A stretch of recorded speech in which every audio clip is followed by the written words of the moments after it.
புரிந்து கொள்ளணும்.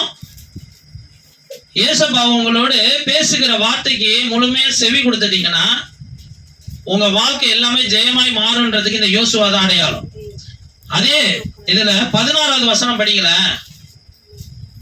16வது வசனம் படிங்க.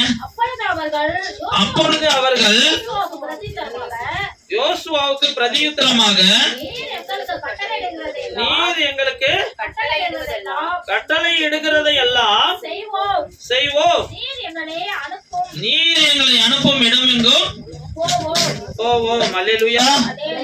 இப்ப நீ போகும் இடமெல்லாம் உன் தேவனாகிய கர்த்தர் உன்னோட கூட இருக்கிறார்னு சொன்னாரு. ஆனா அவங்க என்ன சொல்றாங்க? நீர் எங்களை அனுப்பும் இடமெங்கும் போவோம். யோசுவா, கர்த்தருடைய வார்த்தையை கேளுப்பா, நீ பயப்படாத, திகையாத, நான் உனக்கு கட்டளை இடவில்லையா, நீ ஏன் திகைத்து போற, என் வார்த்தையை கேளுன்னு சொல்லி யோசுவாவுக்கு சொன்னாரு. அவன் எப்போ வார்த்தைக்கு செவி கொடுக்க ஆரம்பிச்சுட்டானோ, அந்த வார்த்தைக்கு எப்படி தன்னை முழுமையை விட்டு கொடுக்க ஆரம்பிச்சுட்டானோ, அப்பையில இருந்து யார் செவி கொடுக்க ஆரம்பிச்சுட்டா? இவன் பயப்படுகிற காரியமே அவ்வளவு ஜனங்க என் பேச்சை கேட்பாங்களா? அத்தனை பேரும் ஒருத்தவங்க கூட என் பேச்சை கேட்க மாட்டானே. மோசைக்கு முரட்டாட்டம் பிடிச்ச ஜனங்களாச்சு, எப்படி நம்மளுக்கு செவி கொடுப்பாங்க அப்படின்றது இவனுடைய ஒரு பயம், திகைத்து போகிற காரியம். ஆனா இவன் ஆண்டவருடைய வார்த்தை கேட்க மட்டும் விட்டு கொடுத்தான். இதுக்கும் அவங்க கேட்கறதுக்கு ஏதாவது சம்பந்தம் இருக்குதா? ஆனா விட்டு கொடுத்த அடுத்த சமயமே பார்த்தா அவங்க சொல்றாங்க, நீ எங்கெல்லாம் அனுப்புறியோ அங்கெல்லாம் நாங்க போவோம். அல்லேலூயா. நீ என்ன சொல்றியோ அதை நாங்க கேட்போம். அப்படியே அவங்களே சொல்றாங்க இந்த வார்த்தைய. அல்லேலூயா.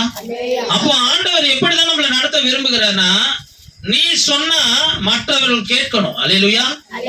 உன் வார்த்தை அலட்சியம் பண்ணப்படாதபடிக்கு ஆண்டவர் அதை அங்கீகரித்து நடத்தணும்னா ஆண்டவர் உன் கூட இருக்கணும். அல்லேலூயா. நீ போகும் இடமெல்லாம் கர்த்தர் உன்னோட இருந்தாதான் உன் வார்த்தை அங்க மதிக்கப்படும். அல்லேலூயா. அப்ப நீங்களும் நானும் இன்னைக்கு யாரு நம்ம கூட இருக்கிறாங்களோ இல்லையோ, தன் கணவர் இருக்கலாம், தன் மனைவி இருக்கலாம், தன் பிள்ளைகள் இருக்கலாம், தன் உறவுகள் இருக்கலாம், தன் நண்பர்கள் இருக்கலாம், இவங்கெல்லாம் ஒரு காலம் இல்லாமலும் போக கூடிய காலங்கள் வரும். ஆனா யாருதான் இருக்கணும் நீ முதன்மையாவும் கடைசியாவும் விரும்பணும்? கர்த்தர் என் கூட இருக்கணும்னு மட்டும் விரும்பணும். அல்லேலூயா. கர்த்தர் உன் கூட இருந்தாருன்னா இவங்க எல்லாருமே மைனஸ் ஆக மாட்டாங்க, உன் கூடயே தான் இருப்பாங்க. அல்லேலூயா. எப்படி இருப்பாங்க? உன் பேச்சை கேட்டுட்டு கடைசி வரைக்கும் உன் கூட இருப்பாங்க. அல்லேலூயா. ஏன்னா நீ கர்த்தருக்கு உண்மையாய் நடக்கிறவன், நீ நடக்கிறவளா இருக்கிறதுனால உன் பேச்சை கேட்கும்படிதான் ஆண்டவர் நடத்துவார். அல்லேலூயா. இது ஒரு தீர்க்க தரிசன வார்த்தைங்க. இது என்னங்க?